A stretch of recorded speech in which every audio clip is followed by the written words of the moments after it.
What's up, guys? So as you can see, I'm in the truck today. A little lazy to get on the bike this morning. I had a lot of crap I gotta take. I got a package I gotta drop off at the post office, blah blah blah, excuse, right? But that's okay, because I got a pretty decent topic today, and that topic is about the motorcycle relief project. And I saw this, I became aware of this organization on another YouTube channel, MeanCoyote, and I'll put a link in the description. He's got several channels, and if you go at least to the, I'm sorry about this camera shaking so bad. If you go to the MeanCoyote channel and look at the content, you'll probably realize what his other channels are. So I'll just leave it at that. Let you make that determination. So yeah, the Motorcycle Relief Project, they are a 501c3 nonprofit organization, and they provide relief, you know, to veterans and first responders with PTSD and other related issues by taking them on structured and professionally led, get this, dual sport motorcycle adventures. Now, how friggin' cool is that? That is awesome, awesome. I'm reading off the sheet I printed off, is the About Them sheet off their website, so bear with me. Our mission is to honor and encourage veterans and first responders who are struggling and provide them with opportunities to decompress, get unstuck, connect with like-minded peers, and gain new perspectives and skills for dealing with their issues, relationship, and futures. And that's exactly what a lot of these veterans and first responders need. I mean, my wife works for a law enforcement agency, and she's not a sworn person, but she works with a lot of them. And these guys go through some hell, man. And she's had several co-workers killed in the line of duty, and it's not even easy for the civilians that are working in the office. And you can imagine the peers and somebody who has been through a traumatic event like that. It goes on to discuss veterans and PTSD. You know, and there's 2.3 million post 9/11 veterans from Iraq and Afghanistan wars. 2.3 million. That is, I'm gonna let go of this camera, it's gonna shake. That's unbelievable. Just insane, the amount of people, veterans and first responders with PTSD. 11 to 20% of post 9/11 veterans have PTSD. Insane, insane. My wife swears I have it because she says I'll do some things when I'm sleeping, as far as dreaming and pushing and screaming and calling out. You know, I'm a deep sleeper. I don't recall these dreams. I wasn't part of the war post 9/11, but I'm a Desert Storm veteran, and I have deployed overseas as a civilian contractor on several occasions. So it could be. I'm not saying I do or I don't, but you know, the possibility is there. I don't feel like it affects me in my day-to-day life, and I've never pursued getting any treatment or anything for it. Should I? I should at least get it in my medical records in case something happens and I snap.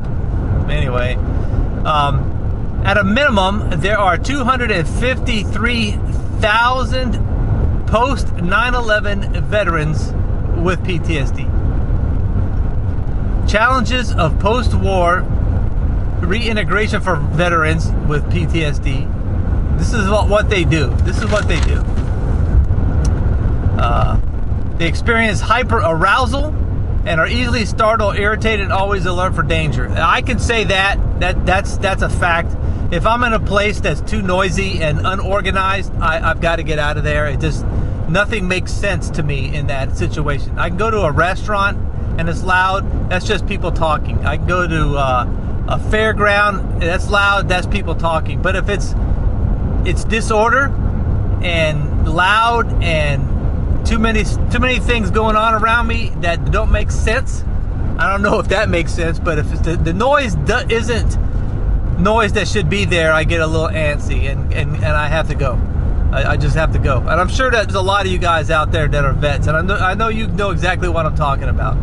You know, you keep your head on a pivot, you look around, you see stuff. If it doesn't make sense, you're very cautious and you got to get the hell out of there. You just do.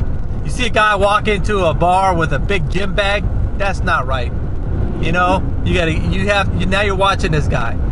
Oh, I'm sorry, I'm rambling, but let's keep going. They relive the event in nightmares, flashbacks, or when something triggers a memory. Absolutely, I've seen that. I've seen that firsthand. My father's a Vietnam vet, and I've seen him react in a dream if a loud noise happened in the house. I mean, I've watched him snooze on a couch, and a loud noise outside the house, whether it be a car backfiring or a big truck going by. I've seen him roll off the couch and cover his head. And he would be embarrassed and he would just walk back to the bedroom. Experience loss of meaning or purpose after the military. Well, that happens even if you don't have PTSD. I spent 20 years in the military and I grew up as a military brat. When I got out, man, life as I knew it had changed. That's a big stress promoter right there. You don't have that safety net of military installations, military people being around you. A structured life is what you have, and now you don't have that anymore. And it can be very stressful. They feel like no one around them can relate to what they've been through. I surround myself with other veterans. I work with a company that is veteran owned, and 90% of us are veterans. So I've never had to relate to that situation. So I'm sure some of you have. Maybe some of you are the only person in your family that's been in the military. Maybe none of your friends or co-workers have been around the military, and you try to explain something and they just don't get it. They don't. I mean, even down to the little things like the camaraderie we have in the military and as first responders. I'm sorry, I'm not leaving first responders out, but just I'm speaking on my experience. I'm a vet, not a first responder. They become frustrated with overtaxed VA systems, give up trying to get help, isolate, and withdraw from those who care about them. Divorce is common. Yeah, I can understand that. I do. I don't use the VA hospital. I don't have enough injuries that warrant me to go there. I probably should. Like I said, you need to have a record of anything that bothers you to get any kind of VA benefits. Some of them struggle with anger and rage, lose hope, and become depressed. I think we all have rage issues when it comes to frustration. I'm not blaming it on anything. So the Motorcycle Relief Project, Veterans and Suicide, and it goes on with some other things. And I'll put a link to their website down in the description. And I think this is the fantastic thing that they're doing there. And I'll put a link to the video on MeanCoyote's channel where I first heard of these people. And I'm going to look around and see if there's anything I can do to assist them in my area. And I know that there's another organization, I can't remember who they were, but they take disabled vets on fishing trips in the state once in a while. So that's another cool thing. Well, I don't mean to ramble, but that's just what I have to discuss today. The Motorcycle Relief Project for veterans and first responders. Check it out, support them, support the veterans, support the first responders. There are lifesavers, there are peacekeepers. Y'all be safe and have a great one. I want to take a couple minutes and thank you. If you watched the video all the way to the end and you're seeing this, I really, really appreciate it. I'll put my email address and my mailing address right over here somewhere. And if you have stickers you want to send me, I'd appreciate it. Talk to y'all again soon. Goodbye.